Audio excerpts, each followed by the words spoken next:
Halo semuanya, dengan gue Ali di sini dan selamat datang juga di channel Nyantai. Jadi buat kalian baru aja nontonin channel Nyantai, gue mau jelasin apa sih itu channel Nyantai. Jadi channel Nyantai ini adalah channel santai yang ngebahas tentang teknologi seperti gear gaming, terus ada gadget, ada laptop, dan nantinya bakal ada rakit PC. So stay tune aja kalau kalian penasaran dengan konten kita nantinya, dan pastiin juga subscribe di channel ini. Dan kalau misalkan kalian bosan nunggu dan mau ngobrol sama orang, kalian bisa aja join Discord kita yang ada linknya di deskripsi ini, biar bisa ngobrol tentang rekomendasi gear-gear racun lainnya bersama dengan subscriber Nyantai juga, teman-teman kita semua. Oke? Jadi di episode konten Nyantai kali ini, kita nggak bakalan review seperti biasanya, melainkan menjadikan beberapa gear gaming murah biar jadikan racun buat kalian setup gear gaming nantinya. Jadi kalau misalkan nanti di episode selanjutnya kalian ada ide buat kita kayak nunjukin beberapa brand yang buat kita bahas, kalian coba aja komen di bawah dari brand apa, dan produknya apa. Mungkin kalau misalkan bisa, kita bakal angkat semua untuk kalian. Jadi silahkan komen di bawah dan langsung aja ke produk yang pertama. Ini pertama kita bakalan bahas dari keyboardnya dulu. Ini keyboard yang gue bisa bilang keyboard yang cukup klasik, yaitu keyboard Fighter X K613X. Dengan harga yang ditawarkan di internet, gue lihat itu di sekitaran 219.000 doang. Yang mana menurut gue sih oke lah. Kalian bisa lihat kan di sini layoutnya TKL, tapi sebenarnya unik. Ya sebelum gue bahas lanjut, mending kita buka dulu aja kotaknya, oke? Oke, jadi ini adalah keyboardnya. So, ini adalah keyboardnya si K613X. Ya, kalian bisa lihat juga dengan harga 219.000, kalian bakal mendapatkan keyboard TKL yang cukup unik. Tapi ya, kalau misalnya dari bahas desainnya, ya desainnya it is what it is. Karena udah layout TKL, pasti dari sisi lainnya bakal dikorbanin juga.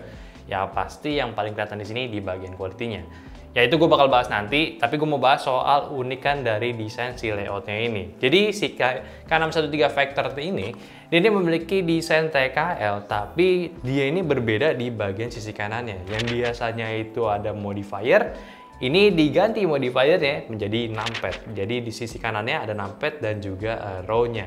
Ini unik sih. Jadi ini agak mirip kayak 977K, tapi ini beda cuy. Beda, lebih minimalis lagi. Mereka pun juga menyebutnya dengan desain ini seperti kayak compact but full. Ya menurut gue sih ini suatu good idea juga ya. Harusnya di beberapa keyboard yang lebih prestige premium itu mengusung desain seperti ini. Karena buat gue sendiri, ya gue lebih jarang menggunakan modifier ketimbang si numpad. Jadi untuk pekerjaan seperti editing video dan beberapa yang produktif, gue lebih suka menggunakan numpad ketimbang si modifiernya. Oke, balik lagi ke desainnya. Kalau menurut gue bodinya standaran aja, bahan bawahnya itu bagian case-nya plastik ABS dan surface-nya plat aluminium tipis. Kalau misalnya kita bahas dari build quality, ya menurut gue kurang asik sih untuk si keyboard yang satu ini.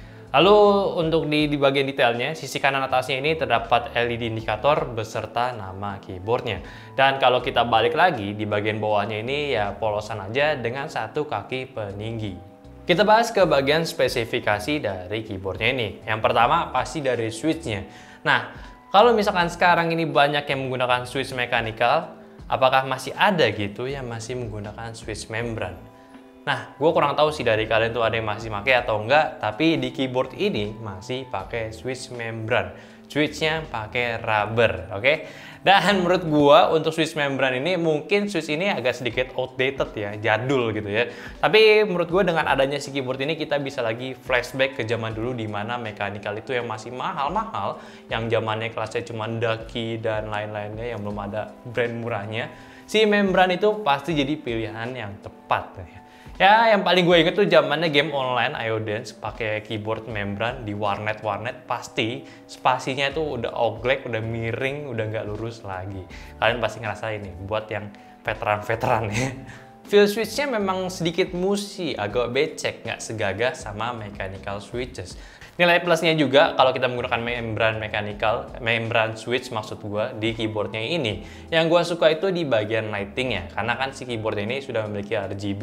Dan kalau misalnya kita menggunakan membran, pastinya untuk stemnya itu bisa nge-spread lightingnya jadi lebih terang lagi. Kalian bisa lihat di bagian sini, warnanya itu lebih terang dibandingkan kayak kebanyakan keyboard mechanical yang dijual luar. Dan buat kalian juga yang suka bermain combo di beberapa game seperti MOBA ataupun MMORPG, di keyboard ini pun juga sudah disediakan 19 key yang sudah memiliki fitur anti-ghosting.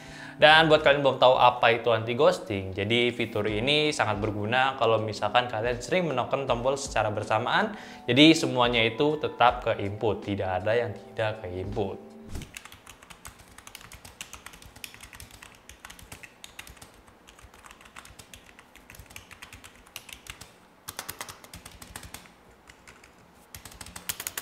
Oke, gimana dengan feel dari si keyboardnya ini? Ya, mungkin beberapa dari kalian yang udah tua bisa flashback gitu ya, rasanya seperti apa.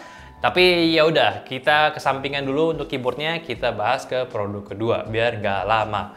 Mouse-nya di sini memiliki nama Thor 2X16. Oke, jadi langsung aja di mouse-nya kali ini dengan harga 150 ribuan tadi gue udah bilang, dia memiliki banyak fitur juga yang ditawarkan yang nanti gue bakal bahas satu persatu.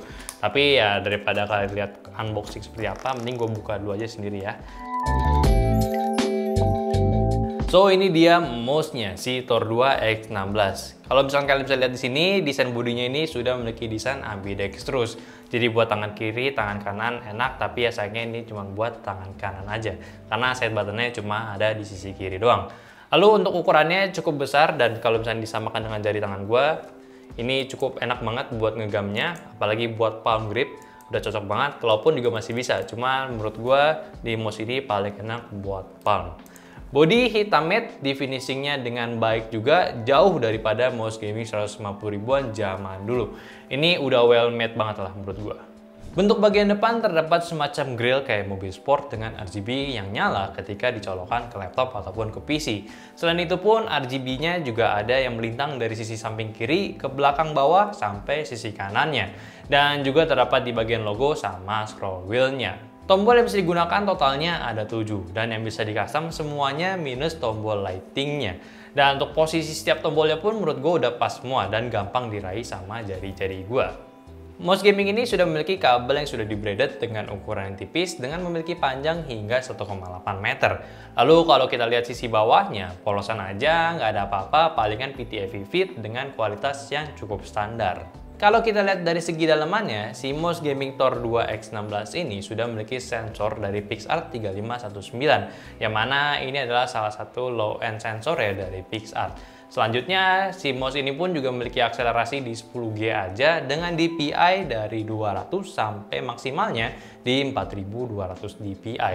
Lalu untuk polling rate sudah mencapai 1000 Hz dan switch-nya untuk klik kiri dan klik kanannya sudah menggunakan Huano dengan durabilitas 10 juta klik. Oke, mungkin itu dulu untuk mouse-nya. Kita beralih ke produk yang ketiga. Ini dia, produk yang gue bisa bilang adalah MVP di episode kali ini. Oke, jadi ini dia produknya si Echo MH82. Yang mana kalau misalnya gue cek di e-commerce ini cuma dibanderol seharga 233.000 aja. Kalian bisa lihat di sini banyak beberapa fitur dijelaskan dan sayang kotaknya agak rusak saat pengirimannya. Jadi gue bakal buka dulu biar lebih enak lihat headsetnya. So ini dia headsetnya si MH82. Desainnya itu kalau bisa lihat itu simple banget, nggak norak, bener-bener nggak banyak bentukan gaming yang aneh-aneh. Dan dari sini cuma ada logo Funtech-nya aja. Dengan desain full hitam, ada yang glossy, ada yang di doff juga. Personally gua suka. Ya walaupun dari adjustable band-nya ini agak mirip sih sama brand HyperX, tapi it's okay lah ya, ini pilihan murahnya.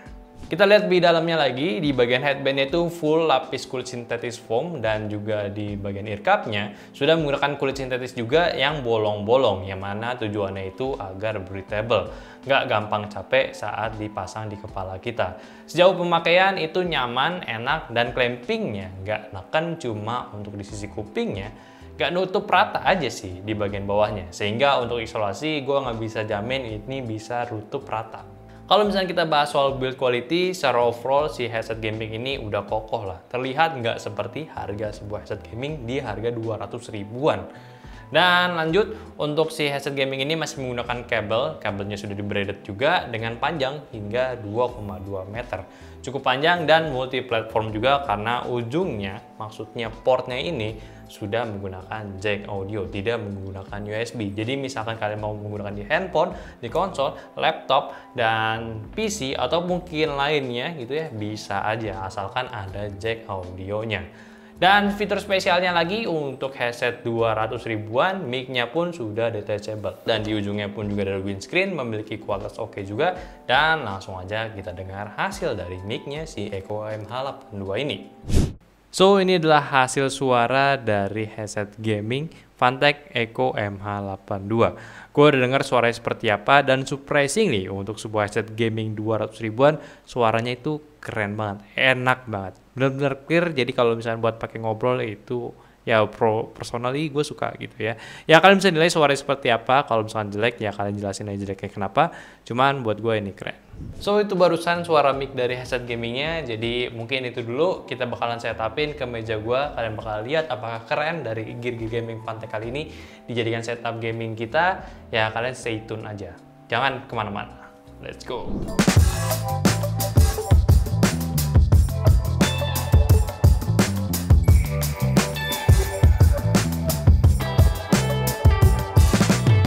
Oke, gimana dari setup yang ada di meja gua dari gear gaming Fantech ya? By the way, gue juga masih menggunakan mic-nya si Fantech Leviosa, itu keren banget. Suaranya enak buat dipakai harian ya. Dan kita lanjut bahas plus minusnya dari gear gaming yang ada di episode ini. Oke, yang pertama keyboardnya. Si Victor X dari Fantech K613X ini yang pertama pasti kalian setuju sama gua kalau misalkan keyboard ini harganya murah. Yes, untuk sebuah keyboard yang memiliki layout TKL unik yang berbeda juga dari 97Ki, ini gua rasa harganya udah murah banget. Dan selanjutnya mungkin nilai plusnya ini bakalan cocok juga buat kalian yang nggak terlalu mikirin sebuah keyboard ataupun harus mechanical atau di mode yang penting ada aja. Gua rasa ini bisa jadi nilai plus buat kalian. Atau mungkin kalau misalkan kalian pengen ngerasa sedikit flashback ke masa lalu, ini oke banget. Tapi apakah berarti sebuah keyboard membran sampai dengan klasik? Kita kurang tahu. Oke, di bagian minusnya untuk si keyboard gaming K613 pastinya ini keyboard nggak terlalu cocok untuk semua jenis game. Ya bukannya nggak bisa, cuma kurang aja kalau untuk dari feel-nya. Padahal dari keyboardnya sendiri, di casingnya itu dijelasin dia itu khusus turnamen.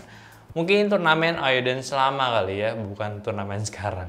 Dan selanjutnya minusnya pasti di bagian kualitas bodinya yang gue bisa bilang itu kurang proper. Kalian bisa lihat tadi kayak gimana bodinya ya. Dan yang pasti ya untuk membran sama mechanical kastanya untuk saat ini tuh di bawah. Jadi kalau misalkan kalian mau beli ini, yang tadi gue bilang kebalikan yang tadi. Kalau misalkan kalian masih sedikit mikirin atau gimana, pasti kalian bakal mikir gengsi kali ya menggunakan membran di tahun-tahun sekarang. Oke, selanjutnya kita bahas plus minusnya untuk si mouse gaming ini, si Thor 2 X16. Yang pertama pasti nilai plusnya itu untuk sebuah harga mouse gaming di 150.000 udah memiliki desain yang perfect banget lah ya. Beda sama zaman gua dulu, gua pas beli mouse gaming 150.000 itu zaman SMP, SMA itu jelek banget. Sekarang udah pasang Fantech kayak gini. Udah berbeda zamannya, udah oke lah ya. Selanjutnya untuk desain pastinya sudah ambidextrous. Udah banyak juga yang suka sama mouse gaming ambidextrous dibanding ergonomis. Jadi ini bisa jadi salah satu nilai plus juga untuk kalian. Yang ketiga pastinya basic performance si mouse gaming ini udah oke banget. Nggak ada jitter, nggak ada flicker, nggak ada flicker, nggak ada jitter. Ya pokoknya nggak ada rattle juga, udah enak banget. Cuma minusnya di bagian sensornya ini gua ngerasa LOD-nya itu tinggi. Jadi kalau misalnya kita mau flick dan reset posisi lagi, dia itu pas diangkat masih sedikit nge-tracking dan jadinya nggak cocok nih buat kalian yang main kompetitif di game-game FPS. Kurang gua sarankan. Tapi kalau misalnya kalian masih main gamenya MOBA ataupun MMORPG yang nggak terlalu memikirkan akurasi dari sebuah mouse seperti game FPS punya gitu ya, ini masih oke. Tapi satu juga kekurangannya mungkin di bagian beban ya. Bebannya gue bisa bilang ini masih cukup berat karena udah banyak banget mouse gaming ultrawide yang ultraweight di 80 gram ke bawah, di mouse ini masih cukup berat. Jadi perlu adaptasi buat gue yang sudah menggunakan mouse gaming ringan. Oke, ke produk yang ketiga, produk yang terakhir MVP kita yaitu si Echo MH82. Gue bakal jelasin dulu dari feel pendengaran gue, feel karakter audionya yang dihasilkan dari MH82 ini. Pertama, karakter audionya ini bass boost banget ya, jadi nggak standaran bass aja, agak sedikit dinaikkan. Dan untuk mid dan treble normal aja, standar flat kayak low end driver pada umumnya, dan yang penting nggak mengecewakan. Feel saat dipakai buat bermain game itu enak banget. Area suara low itu kayak step, ambient gamenya itu dapat banget. Cocok juga buat di banyak genre gaming, terlebih di FPS. Apalagi staging si headset gaming ini cukup sesuai lah dengan yang ditawarkan sama si MH82. Stagingnya itu luas ya, jadi oke, mantap. Gua suka sama headset gamingnya. Nah, untuk plus minus si headset gaming ini, si MH82 ini yang pasti yang pertama, itu udah well built banget, nggak kelihatan murah, simple, minimalis gaming style. Intinya nggak norak. Selanjutnya, poin keduanya itu ada detachable mic, jadi nggak cuma nyangkut aja di headsetnya, dengan suara yang bagus juga menurut gua. Lalu untuk karakter audionya pun juga udah oke, yang tadi gue jelasin, sejinya luas, enak buat bermain game, dan yang terakhir dia masih menggunakan audio jack, berarti multi platform, nggak usah pusingin pakai USB lagi. Paling minusnya ya itu isolasinya aja nggak rapat karena dari clampingnya di sisi bawahnya itu ada lubang, jadinya kurang maksimal dari buat penggunaan si kulit sintetis yang bolong-bolong tadi sama untuk karakter audionya. Oke, kita bahas kesimpulannya untuk setup gaming kali ini. Tapi mungkin awalnya dulu gue bakal jelasin dulu ke kalian ya. Mungkin kalian juga agak sedikit bingung kenapa gue pilih keyboard yang seperti ini. Keyboard membran buat jadi racunnya kali ini. Ya sebetulnya ini jadi salah satu juga pembuktian kalau misalkan kita nggak dibayar ya. Yang kali Fantech minta kita review keyboard membrannya gitu ya. Padahal kan mekanikal yang lainnya banyak yang bagus juga. Tapi itu sedikit aja. Buat ngasih memori lama pun bisa diangkat lagi kan juga enak gitu. Dan untuk gear gaming set kali ini pun gue rasa juga udah cocok buat kalian juga yang memang baru aja mau memulai koleksi gear gaming yang startnya itu dari yang termurah dulu. Dan kalau dari Fantech ya kita rasa ini bisa jadi pilihan kalian. Tentu memang banyak kekurangan dan juga ada kelebihannya yang gue yakin apalagi buat si keyboardnya. Dan gear gaming set kali ini pun gue rasa juga cocok buat kalian yang memang baru aja mau memulai koleksi gear gaming start dari yang termurah dulu. Dan kalau misalkan dari brand Fantech ya kita rasa ini gear gaming bisa jadi pilihan buat kalian juga. Tentu memang pastinya ada plus minusnya apalagi buat si keyboardnya gue rasa ini bisa jadi pilihan berat buat kalian. Dan gue yakin kalian pun sekarang juga udah pada pinter. Gak mungkin kan kalian tahu mana yang cocok dengan kebutuhan kalian dan kalian beli yang salah gitu. Dan kalian heran juga gitu, kenapa gue kasih list rekomendasi seperti ini. Bisa aja kan buat yang lain ada yang keracunan kan. Siapa tahu, makanya kalian komentar juga suka atau enggak sama gear gaming ini. Atau mungkin kalau misalkan kalian udah punya gear gaming ini bisa aja kasih pendapat kalian gimana tentang salah satunya gitu, apakah bagus atau enggak. Ya, taruh aja komen di bawah. Udah gitu aja, like videonya kalau kalian suka, subscribe juga ke channel Nyantai, dan dan join juga Discord kita, linknya ada di deskripsi. Kalian bisa kasih saran juga ke kita, brand apa yang mau dikeluarin dulu, atau enggak kalian punya saran gear gaming apa aja yang cocok buat dikombinasikan. Semuanya taruh aja di deskripsi.